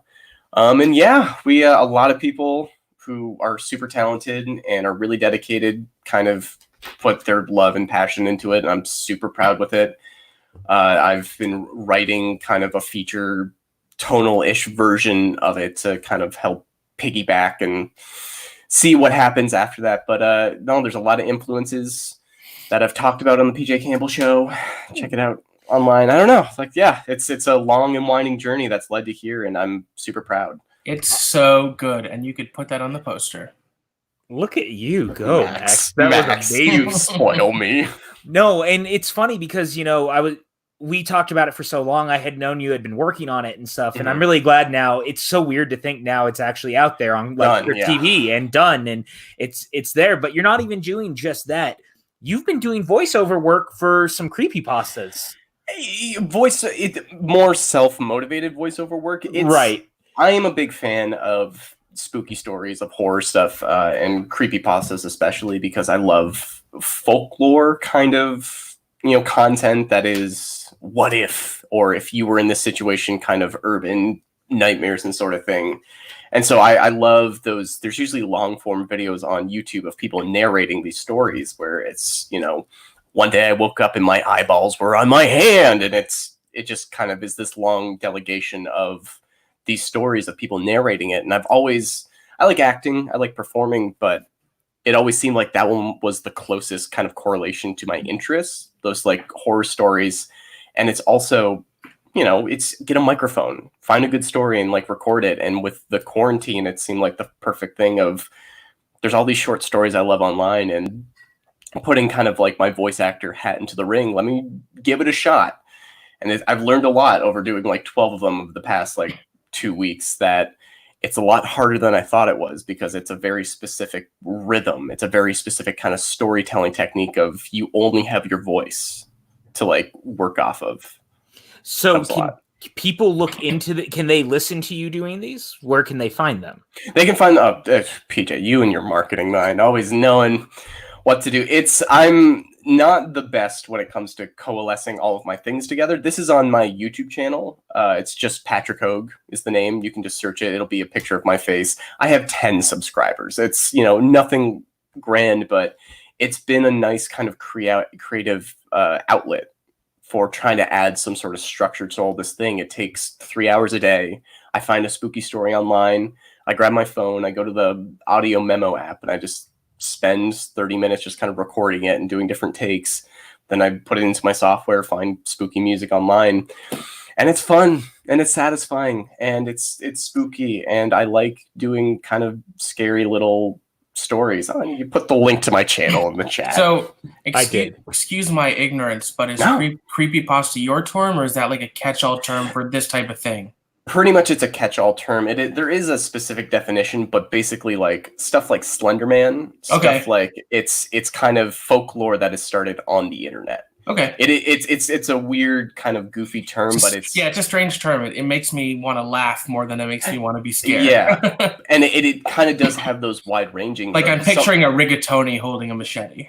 Totally. But it is like there are some stories that are that kind of ridiculous of, man, my asparagus came to life and started attacking me, to, man, I found a dead baby in my backyard and now it's haunting my house. Like it has I've been there. Dude, if I had a nickel for every exorcism that I had to have performed, it's that weird kind of, I like weird horror. Yeah. Gingy Ito, who's a manga artist who does a lot of these kind of famous stories. I've talked about it ad nauseum on the podcast, but he specializes in one aspect of life being slightly like kind of twisted. There's a whole series of his that's about a town that's haunted by the idea of a spiral. Oh, so interesting. So like mosquitoes that travel in a spiral form, or snails with a spiral on their back, it starts to drive this town mad. And it's hard to explain what that means, but like through an experiential kind of somebody experiencing it, you see the horror of what that goes through. And Creepypasta is like a condensed version of my toes became hands. You're like, well, what happened here? Kind of like scary stories to tell in the dark. A little bit. And actually, Creepypasta had an anthology series on Sci-Fi Channel called Channel Zero, which I was a big fan of. I remember that. Yeah, it ran 4 seasons. I think you can watch it right now on Shudder. I think Shudder has it. That sounds right, yeah. And if you haven't already, number one, during the quarantine, I believe Shudder's actually giving everyone a free month and a half or something during the quarantine. If I can implore you, number one, to get Shudder and check out the Creep Show TV series, number one, please do. It's excellent. I think, Creep Show is a great return for that franchise. If you've seen the first 2 George A. Romero, Stephen King films, it's just a really big love letter to those. But Channel Zero was one that I fell in love with very early on, because I really, really like creepypasta stories too. I used to go down those rabbit holes on like Reddit and things like that back in the day, when that's kind of where it all started. They were like viral creepy stories similar to Slender Man. And I would stay up late in bed reading them, and then like I wouldn't want to turn the lights off. I'd freak myself out. They were done the right way. So I love that you're diving into this world where creepypasta now could also be like voiceover work, because now it's not just it's hearing someone like do it in a way that it's your tone. It's the way that you tell that story and bring it to life, because that can be more effective than you just reading it. Totally. And it really is kind of a fun point of comparison that most of the ones I've done 12, and most of them are like 4 minutes at most. A lot of them you can find go for hours. They're like long parables and stories that dedicated voice actors have spent their time.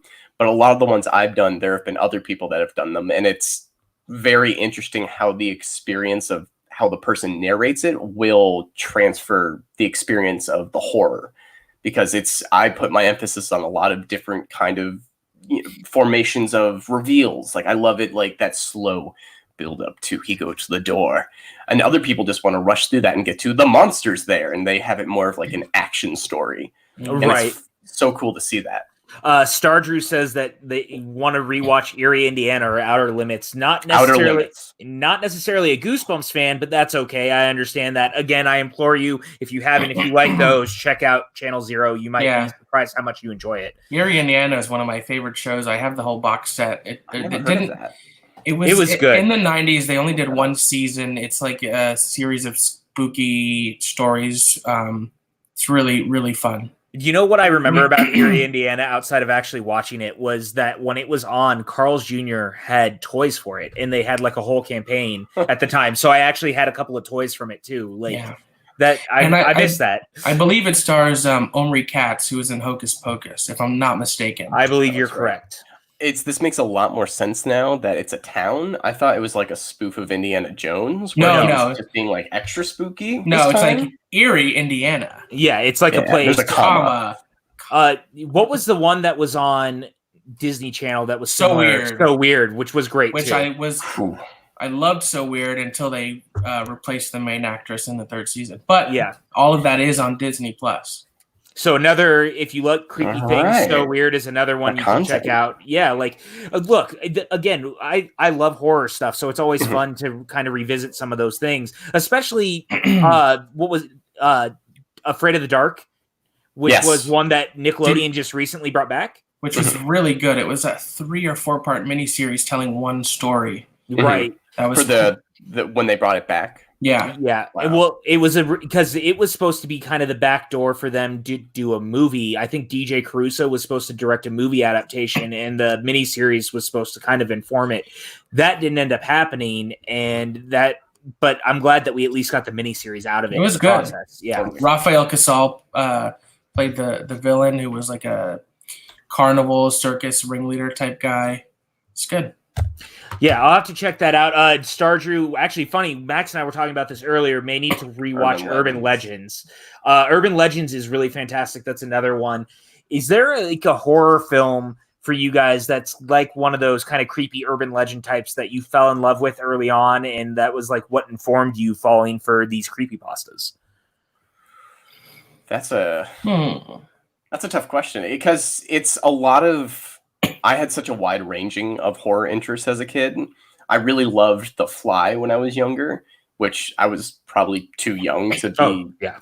But it is that, what if a scientist made a mistake and like everything unraveled from there? One little thing, but I always loved The Outer Limits.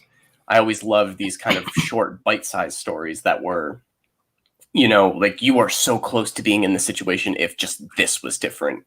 And but also Tremors, like we've talked about. I love these schlocky big like horror movies that are, or zombie movies, where it's kind of, there's an ecstasy to living in the fantasy of a horror world on top of Alien, on top of like Aliens. It's the fact that nowadays the horror movies that really relate to me are like Hereditary or Babadook, that are more contemplative, which is the horror is grounded in kind of empathy and emotional distraught, whereas as a kid, I just loved the thrill of, what if Bigfoot was after you and you just had to run? Like, that sounds bad.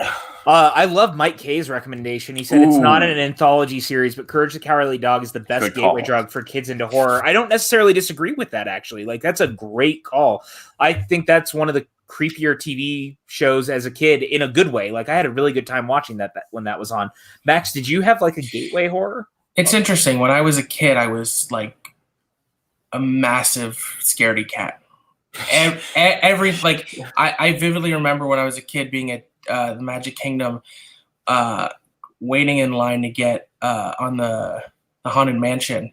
And I don't know if you've been there, but like it has like a moving walkway, kind of like at an airport to get on.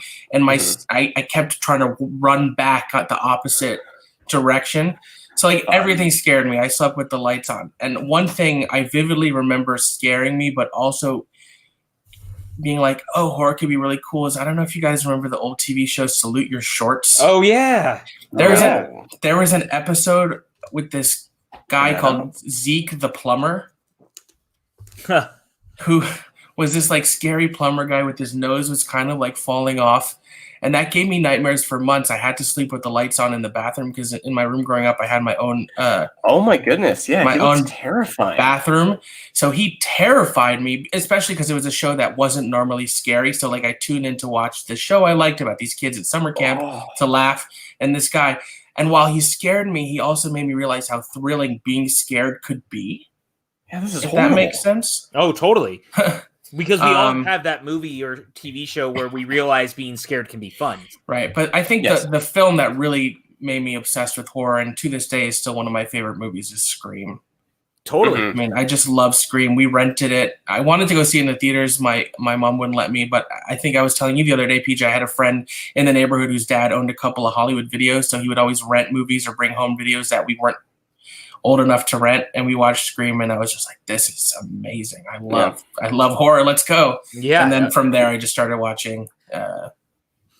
One of the things that got me into it, like funny enough, it was kind of similar to yours, but it wasn't Salute Your Shorts. It was Boy Meets World because there was an episode in Boy Meets World. Yeah, the slasher type episode. Yeah, the slasher one. Yeah, and it was actually like relatively creepy. Like and it was still Boy Meets World. Isn't Jennifer Love Hewitt a guest star in that episode? Yes, she is. Yeah, because so they good. were. It was the 90s. And it was fun. And so then because of that, like I started I'd seen Child's Play and I was real creeped out by Chucky because the idea of a doll coming to life was really terrifying. But then I found like Scream and I found I Know What You Did Last Summer. And those were two of the ones that made me fall in love with horror a lot.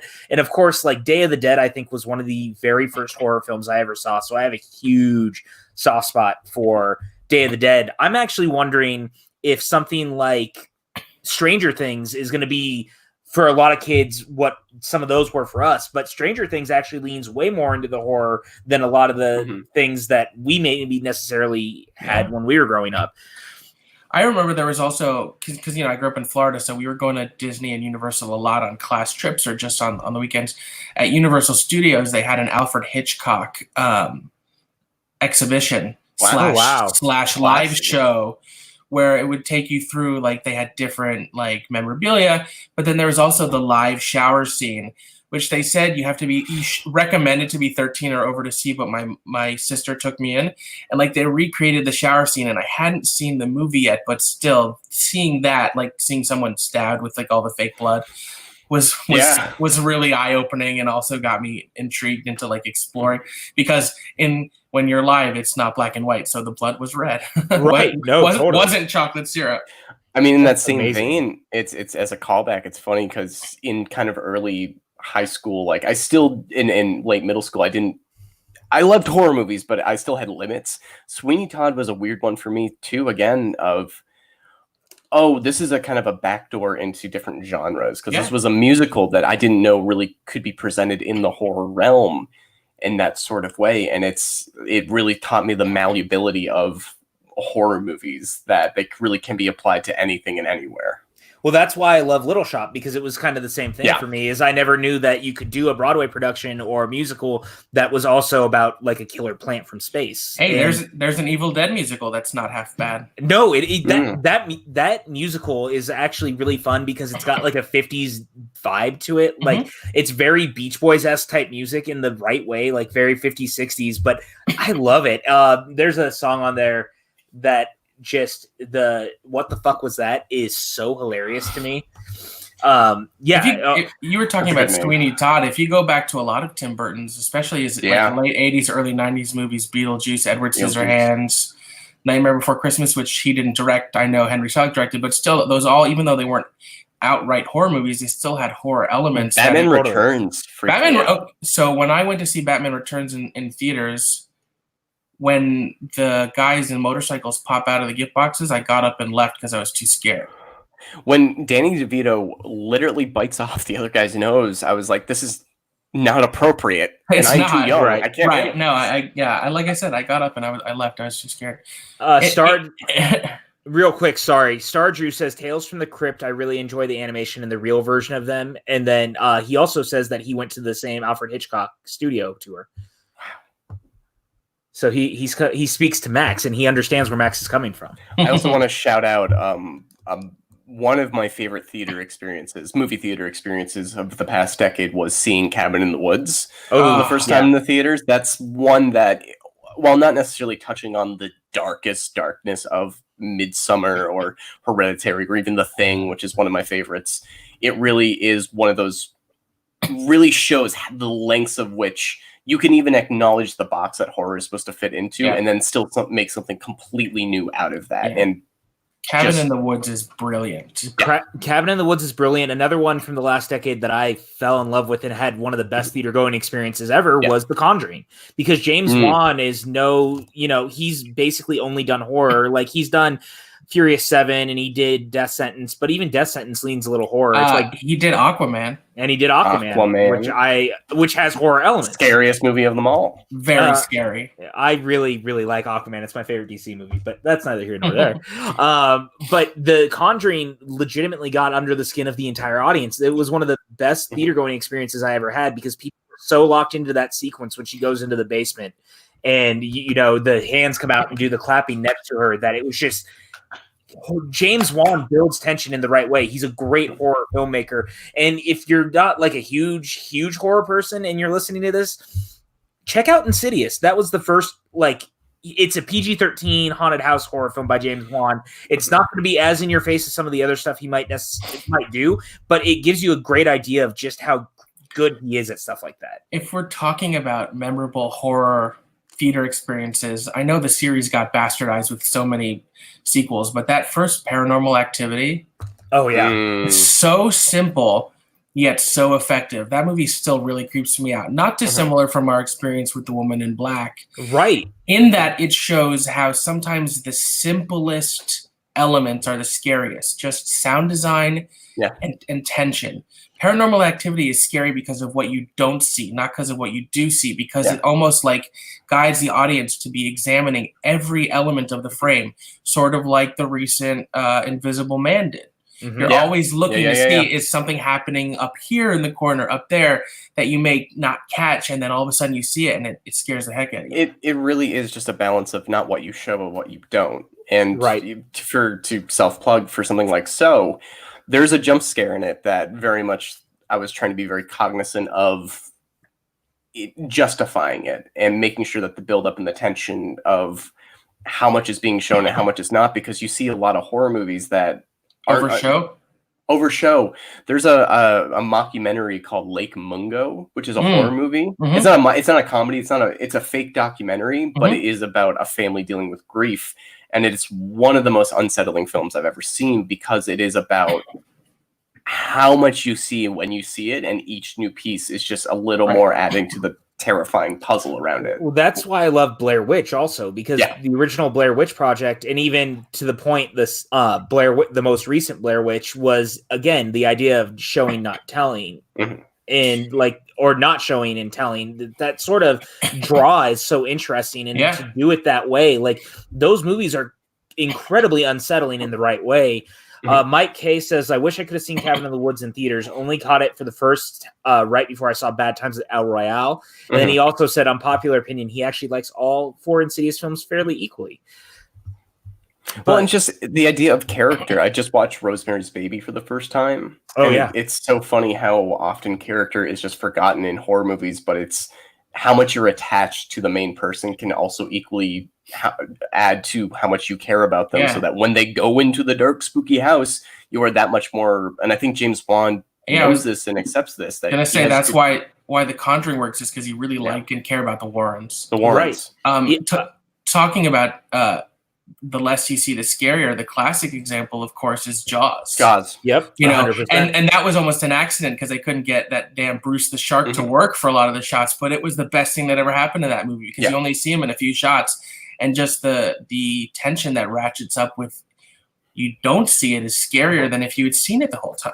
Even with Jurassic Park, of the amount of teases you get of dinosaurs throughout the beginning of that movie, add to those moments of, oh, that's a T-Rex. Okay, that's terrifying. Spielberg learned a lot from Jaws on how to make that work with building up, not seeing it, and then you're so scared when you finally see it. Because you can always, when you have John Williams. Well, you can I mean, whatever you can come up with your own mind is almost always going to be scarier than what they can actually show you. Well, that's why Psycho is still so brilliant. Like the shower scene, you don't see, it's more about the implication of what's happening. And in that same mind, we were just talking about character. That's why Norman is still my favorite character in film ever. I think Norman Bates is arguably one of the most interesting and honestly kind of heartbreaking characters in all of cinema, and not just in Psycho, but Psycho 2. Like Anthony Perkins' performance of the 22-year gap of what Norman has become in that time is so beautiful and so heartbreaking at the same time. Like there's something so inherently just you feel for him, and that is why that movie works so well. And I quite like Bates Motel also. Right.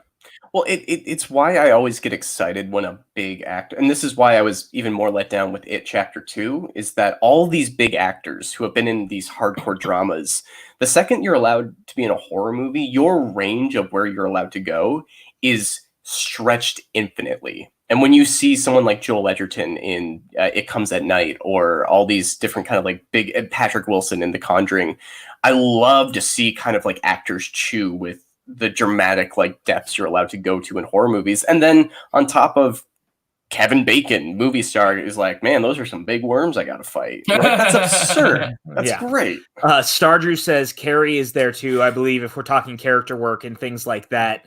If you don't know what Jean Grey is in X-Men, that's not wrong. Mike K says, to Patrick's point, that's exactly why I love The Haunting of Hill House. I need to see that still. It's on my list. It's excellent. It's very scary. And like my very unpopular opinion right now, still to this day, is that I think Dr. Sleep is actually better than The Shining, because I think Dr. Sleep spends so much time with Danny and getting to know the characters. I care about them deeply by the time it's over. I think that movie is a masterpiece. What was that? I was just going to say, I don't know if I'd say it's better than The Shining, but I'd say it's excellent. It was one of my favorites last year. And the director's cut is even better. Yes, exactly. And I think that's it, too, is the director's cut is so excellent. I need to see it. It's really good. But I really do love it. And then Keon says Psycho with Vince Vaughn. Thoughts? One of the worst, along with Oldboy. I mean, I kind of hit on it earlier. I really don't like that movie. I think it's one of the most boring remakes ever. I think it's an interesting like filmmaking experiment. And if you view it with that lens, it's like fun to watch. Like, what were they thinking? Why did they do it, etc. Because it's literally shot for shot. But with minor differences. Yeah, minor. I think it's very fascinating to kind of see classical Hollywood, classical filmmaking, not through a modern lens, but through a modern sensibility, because it really is like the whole beginning setup with the characters is the same exact dialogue and everything, but the pace of it is so different.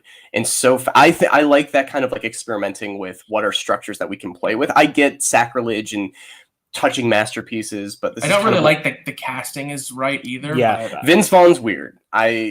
It's not the right balance. I think the best casting in that was William H. Macy. I think he's absolutely the only one in it to me that actually worked. And again, I mean, I'm not even sacrilegious to Psycho, because as I said, I mean, I'm a fan of Psycho 2. I'm a fan of Psycho 3. I like Bates Motel quite a bit. So I'm not opposed to people playing with those characters. I just think it's not the most interesting. If I were to do something with Norman Bates now, I'd call Andrew Garfield right away. We've talked about our pitch, our script. Fan casting for a remake of Psycho now. Max and I have a sequel to Psycho that we would really like to make that has Andrew Garfield, and it's very much in the vein of what I like about Jurassic World and some of the ones where you revisit a world later and it's the world you know, but not necessarily the world you think you remember. More on that later. Correct. So with that, you guys, I think we're going to go ahead and wrap this up. We've been going about an hour and 45 minutes. We went a little bit longer than I was expecting to, but I'm glad. I mean, I'm glad you guys were here to watch and bringing it back. But before we go, we got a few things we want to talk about real quick. We got some stuff going on the channel. As you guys know, we like to do things around here. So starting with tomorrow night, we are going to be doing our Onward watch along. It will start at 7 p.m. PST, 10 p.m. EST. We will be doing it live here on the channel. We're going to have Hogue, Frank, Evan, Chris, Max. You're more than welcome to join as well if you would like to. You guys will be able to watch Onward for free on Disney Plus. So as long as you have Disney Plus, you will have not a problem to tune in with us. Wednesday, we are going to be having Evan Degraff's new show, which is Famous Last Words. He's going to actually be doing the one-on-one interviews, and I unfortunately get to be the first guest on that because I have to deal with it. That is not a great picture of you. No, it is not a great picture of me at all. But, Evan is handsome. Look at him with those glasses. So it's all going to work out just great. And then Friday night, as we announced last night, we are going to be doing a Tremors watch along with Kevin Smets of the Movie Trivia Schmodown. We are going to sit watching one of our favorite B monster films of the 1990s together. Frank Janisch has never seen the movie, so he's going to be watching it for the first time with the rest of us, and I'm very, very excited about that. So there's a lot to look forward to coming up on the channel, plus Family Game Night will be back next Saturday. Almost all the time. It's going to be 7 p.m. PST, 10 p.m. EST. We're trying our best to keep it as that kind of locked-in schedule, but I can't thank you guys enough for the last last week or so. We have over 70 subscribers already on our fledgling channel. We had quite a few of you who actually donated to our Streamlabs last night, enough that it actually covered the StreamYard for the next month, which was incredible. So thank you guys so much for that. We can't do this without you. So if you are enjoying the shows, make sure that you comment and like on the video below us. You guys can see that on YouTube. Just head down, hit that. It'll be great. We really can't do this without you. And the kind words of everyone. We've had people on Twitter reaching out who are still watching the Scott Pilgrim watch along. Like, you guys are digging the content, and that's what matters. So as long as you're also digging it, please share it. Without you guys, we can't do this stuff. We just can't. And we like it. We like doing it. We do. We like doing it. So please, give us some love, share the shows, link, like, comment, do all that. Like Max said, you have the little heart right here. We all love that. And, as long as you guys keep doing it, I can keep getting cool guests like Max. And that is really important to me. I want more people to be like on. Me. Right? You're a co-host. You're not a cool guest. you're not that lucky. So with that, we're going to start with Max. Max, where can the kids find you online? It says it right below me. Twitter @CinemaXwell, Instagram @CinemaXwell Inc. Yeah. So, give Max some love on there, and, hopefully we can have him back. He and I are talking about doing some other stuff. So, stay tuned and maybe we'll make that happen if you guys are enjoying it as much as we are. Pat Hogue, where can the kids find you? Oh, in the classic places that are all different names, of course. Pat the Canadian is my main social media. On Instagram, I post a lot of goofy stuff of professional, whatnots. I act a lot in short films. I'm writing a lot recently. Go check out So on Crypt TV, either the link that was posted here. Just go to Crypt TV's YouTube channel. Go to my Vimeo, Patrick Hogue. You should be able to find my channel. It has all my short films on it. It's kind of like showing my evolution as an artist, a filmmaker. I really want to start making more artistic stuff while we're all in quarantine, and that's kind of the buddingness of where I started. So that's my junk. Awesome. And of course, guys, you can find me on Twitter and Instagram at PJ_Campbell. Please head over to the PJ Campbell Network on Facebook. We have a group and a page. Like the page, hit the group, come hang out with us.